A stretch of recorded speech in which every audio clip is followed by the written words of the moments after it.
எல்லா விஷயங்களையும் காற்றிலிருந்து இவர்கள் எடுத்துக்கொள்வார்கள். அதாவது இப்போ இந்த நவீன தொழில்நுட்பம், டெக்னாலஜி, இன்டர்நெட் இதெல்லாம் காற்று மூலமாகத்தானே வருகிறது. ஒரு காம்ப்ளிகேட்டட் ப்ராப்ளத்துக்கு சொல்யூஷன் வேணும், ஒரு டெக்னாலஜி வேணும். இவங்க படிச்ச படிப்புக்கும் இவங்க பண்ணக்கூடிய டெக்னிக்கல் என்டியவருக்கும் தொடர்பே இல்லை. ஒரு காம்ப்ளிகேஷன், அதுக்கு ஒரு சொல்யூஷன் வேணும்னா இவர்கள் ஒரு குரு வரணும், ஒரு சுப்பீரியர் வரணும், ஒரு மென்டார் வரணும், எனக்கு சொல்லி தரணும் அப்படின்னு எல்லாம் காத்து கொண்டிருக்க மாட்டார். இவர்களே கூகுள்ல போய், யூடியூப்ல போய், இப்ப இந்த ஏஐ இந்த மாதிரி விஷயங்கள் எல்லாம் உள்ள போய் காம்ப்ளிகேட்டட் ப்ராப்ளத்துக்கு உண்டான சொல்யூஷனை இவர்கள் எடுத்து விடுவார்கள். குறிப்பா இவர்கள் எங்கே சிக்குகிறார்கள், எதிரிகள், துரோகிகள் எப்படி உருவாகிறார்கள் அப்படின்னு பார்த்தோம்னா, நிறைய மிதுன ராசிக்காரர்களுக்கு பர்சனல் லைஃப்ல ப்ராப்ளம் அப்படிங்கிறது ஏற்படுவது. இதுக்கு காரணம் என்ன அப்படின்னா, 7ஆம் அதிபதி குரு இவர்களுக்கு பாதகாதிபதியாக போய் இவர்களுடைய அஷ்டமத்தில் நீசம், இவர்களுக்கு 2ஆம் இடத்தில் வந்து உச்சம். இப்போ இவங்க டுவெல் சைன் அப்படிங்கிறதுனால காலையில ஒண்ணு பேசுவாங்க, ஈவினிங் ஒண்ணு மாத்தி பேசுறாங்க. ஏன் அப்படின்னா அந்த ஈவினிங்குள்ள டெக்னாலஜி மாறுகிறது. இவர்களை ஓப்பனா சொன்னா நிறைய இடங்கள்ல ஓப்பன்லயே வைத்து அவமானப்படுத்துகிறார்கள். சரி பரவாயில்ல, லைஃப் பார்ட்னர் தானே, நீ நிறைய பேர் ஏறி மிதிச்சுட்டா, நீனும் ஏறி மிதிக்கிறதெல்லாம் குடும்பத்துக்காக நான் தாங்கிக் கொள்கிறேன், நீ சொல்றதையும் ஒரு அட்வைஸா எடுத்துக்கிறேன், குழந்தைகளுக்காக நான் வாழ்றேன், டிராவல் பண்றேன் அப்படின்னு இவர்கள் பெருந்தன்மையாக விட்டு கொடுத்து போய் விடுகிறார்கள். குறிப்பா கடன் கொடுக்கல் வாங்கல் எப்படி இதுல சிக்கிறாங்க அப்படின்னா, இந்த பக்கம் ஒரு அமௌண்ட்டுக்கு வாங்கி இந்த பக்கம் அதிக வட்டி வருகிறது அப்படின்னு கணவனுக்கு தெரியாமல் கொடுப்பது. வர்ற காசை வச்சு இவங்க நல்லா இருக்கிறது கிடையாது, இவங்க பிரதர் சிஸ்டர்ஸ் கொடுப்பது. பிறகு கணவன் கையும் களவுமாக பிடித்து விடுவார். எப்படி பிடித்து விடுவாருன்னா, இவங்கள்ட்ட இருந்து வாங்கிட்டு போறாங்க, வாங்கிட்டு போயிடுவாங்க, இவர்களுக்கு கொடுக்க வேண்டிய நபர் கொடுக்க மாட்டார். இதனை கணவன் எடுத்து காண்பித்து, குறிப்பா மாமியார், நாத்தனார் இதெல்லாம் இதனை பெரிய விஷயமாக ஆக்கிவிட்டு குடும்ப வாழ்க்கையை சின்ன பின்னமாக சித்திரவதையாக மாட்டி விடுவார்கள். இதெல்லாம் நிறைய மிதுன ராசிக்காரர்கள் சகோதரிகள் சந்திக்கிறார்கள். எல்லோரும் வெற்றி பெற வேண்டும் என்ற வாழ்த்துக்களுடன் வழக்கம் போல் நமது நிகழ்ச்சியை தொடங்குவோம். ஒரு சிலருக்கு பார்த்தோம்னா வெற்றிகள் என்பது இயல்பாகவே கிடைத்து கொண்டே இருக்கும். ஆனா நிறைய பேர் எங்களுக்கு அந்த வெற்றி வேணும் அப்படின்னு சொல்லி அதற்காக போராடி கொண்டிருக்கிறார்கள். அப்போ நிறைய பிளஸ் பாயிண்ட்ஸ் ஒரு நபருக்கு இருந்தாலும் சில மைனஸ் பாயிண்ட்ஸ் பரமபதத்துல நம்ம ஏறும் பொழுது எப்படி கீழே வருகிறோமோ அதே போல் நம்மை இழுத்து கீழே போட்டு மிதித்து விடுகிறது. சோ எந்தெந்த ராசிக்கு என்னென்ன மைனஸ் பாயிண்ட்ஸ், என்னென்ன நெகட்டிவ் பாயிண்ட்ஸ், யார் எதிரியாக மாறுகிறார்கள், யாரு துரோகியாக மாறுகிறார்கள், நீண்ட நாட்கள் பிரச்சனை அப்படிங்கிறது இவர்களுக்கு என்ன, அணுகுமுறை மற்றும் ஜோதிட ரீதியான தீர்வு இதற்கு என்ன அப்படிங்கிறத நாம் இந்த பதிவில் விவரமாக காண இருக்கிறோம்.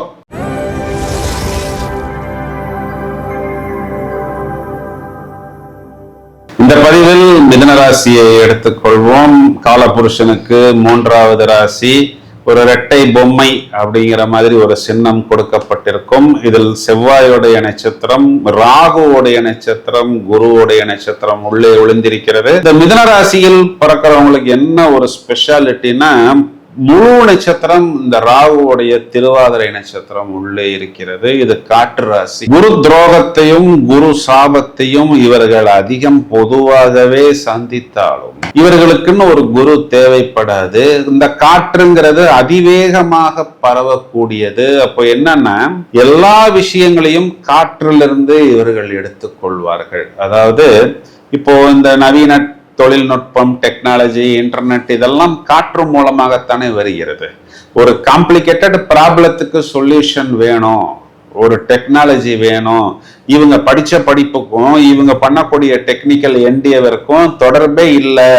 ஒரு காம்ப்ளிகேஷன், அதுக்கு ஒரு சொல்யூஷன் வேணும்னா இவர்கள் ஒரு குரு வரணும், ஒரு சுப்பீரியர் வரணும், ஒரு மென்டார் வரணும், எனக்கு சொல்லி தரணும் அப்படின்னு எல்லாம் காத்து கொண்டிருக்க மாட்டார். இவர்களே கூகுள்ல போய் யூடியூப்ல போய் இப்ப இந்த ஏஐ இந்த மாதிரி விஷயங்கள் எல்லாம் உள்ள போய் காம்ப்ளிகேட்டட் ப்ராப்ளத்துக்கு உண்டான சொல்யூஷனை இவர்கள் எடுத்து விடுவார்கள்.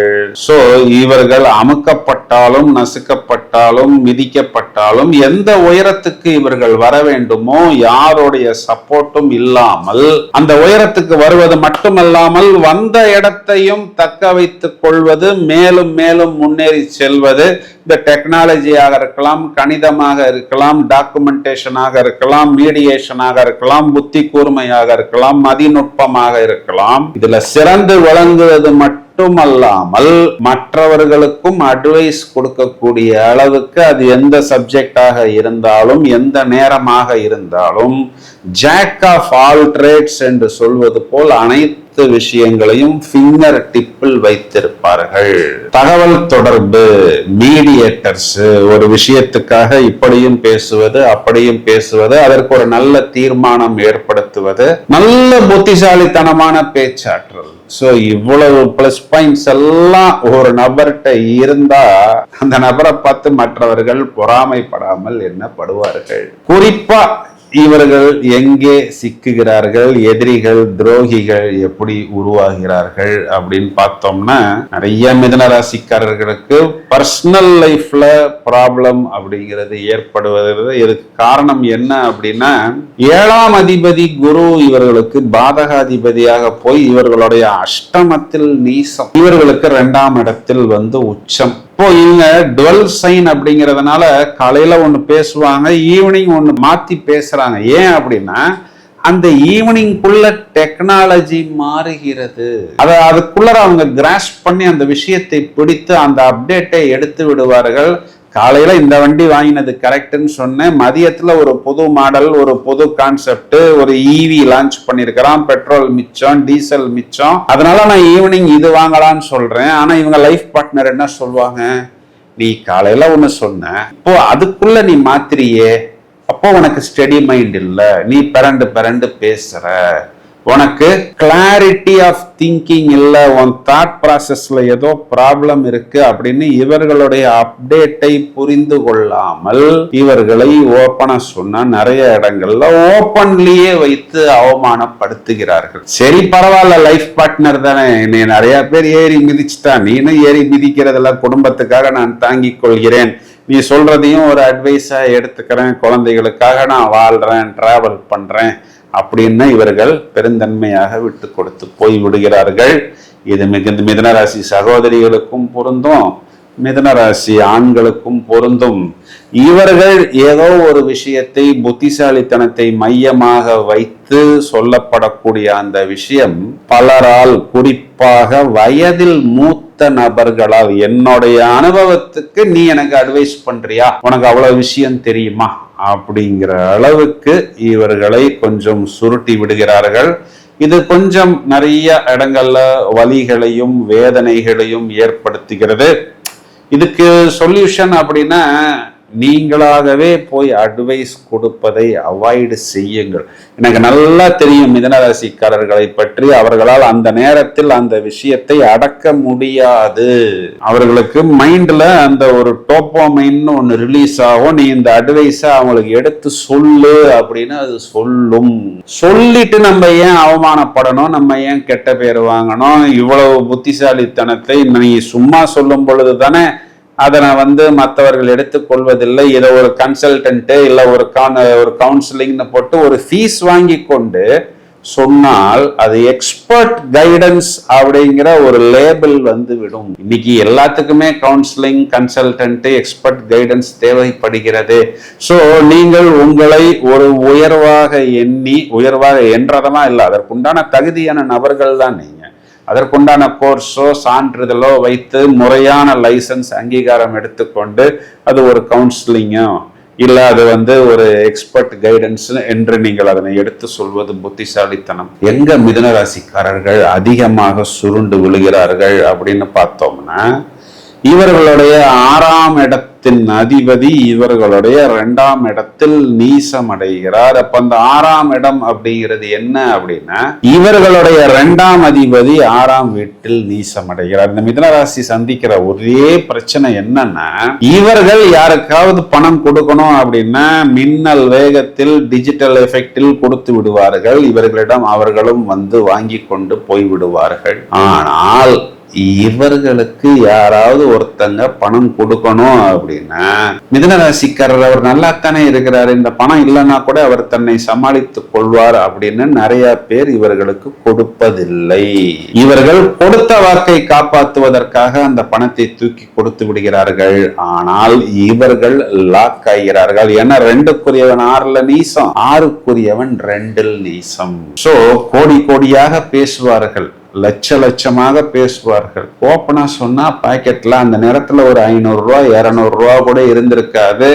சரி சாப்பிட்டுட்டோம், கிரெடிட் கார்டை வச்சு பில்ல கொடுத்துக்கலான்னு பார்த்தா கிரெடிட் கார்டும் அந்த ஃபுல் லிமிட் அப்படிங்கிறது வந்துவிடும். கிரெடிட் கார்டு கொடுத்த நபர்கள் வீட்டு வாசலில் வந்து நிற்பார்கள், போனை ஆஃப் பண்ணி விட்டு. அந்த அபார்ட்மெண்ட்டுக்கு பின்னாடி ஒரு என்ட்ரன்ஸ் இருக்கும், அது வழியாக இவர்கள் வெளியே போய் விடுவார்கள். அவர்களுக்கு கொடுக்க கூடாது, அவர்களை ஏமாற்றணும் அப்படிங்கிறது இவர்களுடைய மோட்டிவ் கிடையாது. ஆனால் இவர்கள் ஏமாற்றப்பட்டிருக்கிறார்கள். அதுவும் சாதாரணமா இல்லை, பெரிய அளவில். இவர்களுடைய புத்திசாலித்தனத்தையும் இவர்களுடைய உழைப்பையும் மற்றவர்கள் உருவிக்கொண்டு மற்றவர்கள் இவர்களை உருக்குலைத்து விடுகிறார்கள். இவர்களும் அடி வாங்கியே மறத்து போய் விடுகிறார்கள். இதெல்லாம் நிறைய ரிஷபராசிக்காரர்களுக்கு நடக்கிறது. குரு பாதகாதிபதிங்கிறதுனால என்ன ஆகுது, குரு குறிகாட்டக்கூடிய தங்கம், பினான்சியல் கொடுக்கல் வாங்கல் சம்பந்தப்பட்ட விஷயத்தில் இவர்கள் அவமானப்படுகிறார்கள். தங்கத்தை இவர்கள் சரியாக வைத்துக் கொள்வதில்லை, அதனை அடகு வைக்கிறார்கள். சும்மா ஒரு சொற்பமான ஒரு அமௌண்ட்டுக்கு அடகு வைப்பார்கள். ஆனா அது திருப்பி கொடுக்கல, திரும்ப எடுக்கல அப்படிங்கிறதுனால அந்த பொருள் கையை விட்டு போய் விடுகிறது. ஆனா அதனுடைய மதிப்பு பார்த்தா பல மடங்கு பின்னாளில் வந்து விடுகிறது. இடம் சம்பந்தப்பட்ட விஷயத்தில் இவர்கள் அழகாக கோட்டை விட்டு விடுகிறார்கள். ஏன்னா இடத்தை குறிகாட்டக்கூடிய செவ்வாய் இவர்களுக்கு 2ஆம் வீட்டில் நீசம். குறிப்பா சகோதரர் சகோதரிகள்கிட்ட இவர்கள் இழக்கிறார்கள். அது வந்து தனிப்பட்ட முறையில் நீங்கள் உங்களை பார்த்து தேர்த்தி கொள்ள வேண்டும். இப்போ நீங்க உங்க சகோதரர்கிட்ட செய்யறது, சகோதரிக்கு செய்யறது நல்லதுதான் அப்படின்னு எடுத்துக்கிட்டா கூட விரலுக்கேத்த வீக்கம். உங்க சந்தர்ப்பம் சூழ்நிலையை பார்த்து உங்களுக்குன்னு ஒரு லிமிட் இருக்கிறது, அந்த லிமிட் வரை நீங்கள் செய்வது இந்த இடத்தில் பிளஸ். மேலும் கடன் சிக்கல் என்னன்னா, இவர்களுடைய ராசியாதிபதியே இவர்களுடைய 4ஆம் வீட்டுக்கும் அதிபதியாகி, இந்த 4ஆம் வீடுங்கிறது காலபுருஷனுக்கு 6ஆம் வீடாக வருகிறது. இவர்களுடைய தனஸ்தானாதிபதி 6ஆம் வீட்டில் போய் நீசம் அடைந்து விடு. சார் மாடு மாதிரி உழைச்சேன் சார், கோடியா சம்பாதிச்சேன் சார், சம்பாதிச்சதையெல்லாம் வட்டியா தான் சார் கட்டினேன். ஏதோ நான் என் ஆசைக்கு ஒரு நல்ல ஒரு ஃபுட்டு சாப்பிட்டு இருந்தாலோ, இல்ல ஒரு வெளிநாட்டுக்கு போயிருந்தாலோ, இல்ல பிளைட்டு 5 ஸ்டார் ஹோட்டல்னு போய் செலவு பண்ணியிருந்தா கூட எனக்கு ஒரு சமாதானம் ஆயிருக்கும். என் காலு முட்டி தேஞ்சு போய் எனக்கு கடன் கொடுத்தவன் யாரோ அவர்தான் மேலும் மேலும் பணக்காரராக மாறிக்கொண்டிருக்கிறார். எனக்கு காலும் எலும்பும் உடலும் முட்டியும் முதுகும் தேய்ந்து போனது மட்டும்தான் சார் எனக்கு மிச்சம்னு இவர்கள் ஒரு நேரத்தில் வெடித்து போய், இவர்களுக்கு சொல்யூஷன் எங்க கிடைக்குது அப்படின்னா, இவர்களுடைய 5ஆம் இடம். அந்த 5ஆம் இடம்ங்கிறது யாரு? துலாமுடைய வீடு. அங்க யார் நிக்கிறார்? தராசு சின்னம், நீதி தேவதை இவர்களுடைய 5ஆம் வீட்டில் நிற்கிறது. நீதி தேவதை வந்து நம்ம போய் நின்னோம்னா, இந்த வா பிரதர், உன் பக்கம் கரெக்ட் பிரதர்னு எங்கேயும் தீர்ப்பு கிடைக்கிறது இல்லை. மன்றாடி வேண்டி திரும்ப அலைந்து செப்பல் தேகிற அளவுக்கு அலைந்து தொடர்ச்சியா அப்ளிகேஷனை போட்டு சாட்டான் கொடுக்கக்கூடிய வெற்றிங்கிறது ஒரு மெதுவான வெற்றி. வெகு நாட்கள் போராடி அவமானத்தை சுமந்த பிறகு வெற்றி கிடைக்குதோ இல்லையோ ஒரு சமாதானம் அப்படிங்கிறது இவர்களுக்கு கிடைக்கிறது.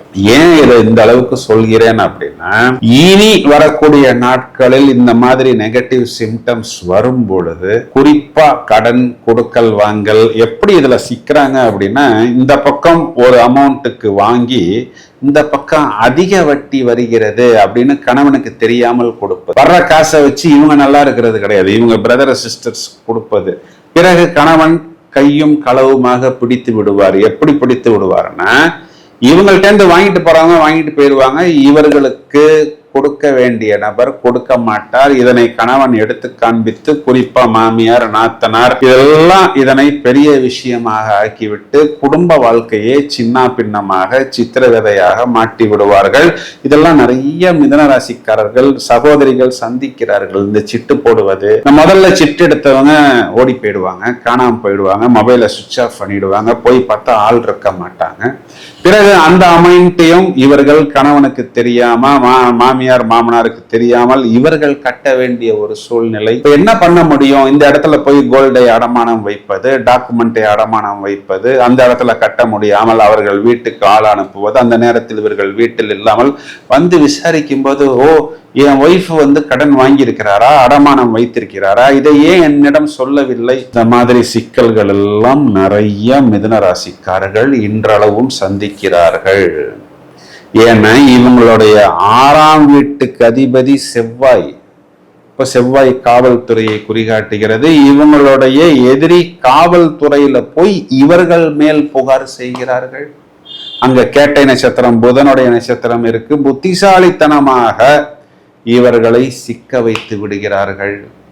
இதுல இருந்து வெளியே என்ன பாடுறதுக்கு என்ன பண்ணலாம் அப்படின்னா, இவர்கள் இந்த கடன் வாங்குவதற்கு முன் தேவையா, ஏன்னா இது காற்று ராசி, ரொம்ப நாள் அடைக்கப்பட்டு வெளியே வரும்போது காற்று எப்படி வேகமாக பரவுகிறதோ அதை போல் வேகமாக பணக்காரனாக வேண்டும், வேகமாக முன்னேற்றம் அடைய வேண்டும். புத்திசாலித்தனமா நான் இந்த கரன்சில போய் இந்த வேலையை பண்றேன், இந்த சிட்ல போய் இந்த வேலையை பண்றேன்னு லாக் ஆகி விடுகிறார்கள். அப்போ கொஞ்சம் ஸ்லோவாக வந்தாலும் ஸ்டெடியாக வரலாம், சேஃபாக வரலாம், சிக்கல் இல்லாம வரலாம்னு இவர்கள் அகலக்கால் வைக்காமல், 5ஆம் வீட்டுக்கு அதிபதி சுக்கிரனுக்கு அதிபதி அம்மன் வழிபாடு, அம்பாள் வழிபாடு வெள்ளிக்கிழமைகளில் தொடர்ச்சியாக செய்வது, 5ஆம் வீட்டில் உச்சமடையக்கூடிய சாட்டானுக்கு உண்டான ஆஞ்சநேயரை பிரமாதமாக பிடித்துக் கொள்வது, அந்த 5ஆம் வீட்டு அதிபதிக்கு உண்டான வைரத்தை அணிவது.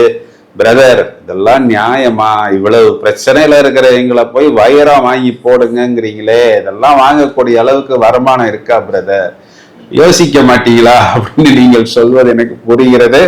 வைரத்தை அணிய முடியவில்லைன்னா அதுக்கு மாற்று ரத்தினம் மோசோனைட் இல்லைன்னா ஒயிட் ஜிர்கான்னு ஒரு ரத்தினம் இருக்கு, அதனை இவர்கள் அணிந்து கொள்வது.